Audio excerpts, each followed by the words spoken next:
Так, всем привет, с вами программа «Экстремальная жизнь». Как-то в своем видео про свой страйкбольный привод АК-74 я рассказывал, что будет укомплектовываться еще подствольным гранатометом ГП-25 «Костер». Вот сегодня я сходил, забрал его как раз, уже распаковал, посмотрел немного, но хочу показать вам. Гранатометом, если честно, я доволен. Так, тут у нас обычная картонная коробка с надписью К-55. Больше ничего тут нигде нету, ну кроме этикетки какой-то, но я не знаю, что за она. Вот Дибойс ГП-25 показывает.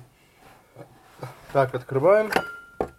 Тут у нас две бумажки. Это гарантийный талон у нас. И «Прочитай меня», Пентагон Бай. Ну тут типа «Приветствую, друг», типа «Спасибо, что выбрал нашу компанию», все такое, типа благодарственное письмо, можно сказать. Так, снимаем. Пенка у нас. Да. Вот наш гранатомет. Так, тут у нас сам гранатомет. Так, предохранитель работает. И имитация ВОК-25С под стрельбу страйкбольными шарами. Но, если честно, я этим пользоваться не буду. Скорее всего, даже продам. Я собираюсь покупать себе либо страйкартовские вышибные заряды, либо, как вариант, у нас недавно завезли Басмачи Airsoft. Я думаю, страйкболисты это знают, что это такое, и меня поймут. Ну, в принципе, гильза заряжается. Чувствуется, как продавливается клапан. Сбросник. Так, все тут работает. Так, корректировка от 100 метров до 400. Можно еще по горизонтали стрелять. Сейчас. Вот отбрасывается такой, я не знаю, как он, стабилизатор называется. Ну, я по вертикали никогда не стреляю, в основном так выставляю на тройку, и на тройку нормально стрелять. Я уже пробовал с таких стрелять когда-то. Ну, давайте попробуем его на наш привод установить. Привод у нас АКС-74 от ЦИМы.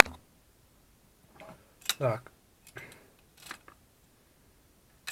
Ставим. И надо приложить усилия и придавить его немного. Сейчас. Ой-ой-ой, только сломать мне его не хватало в первый же день. Все. Он надежно защелкивается, ничего не болтается. Не знаю, сейчас давайте коробку, наверное, уберем, чтобы она нам не мешалась. Блин, все равно привод полностью не влезает в кадр. Сейчас что-нибудь придумаем.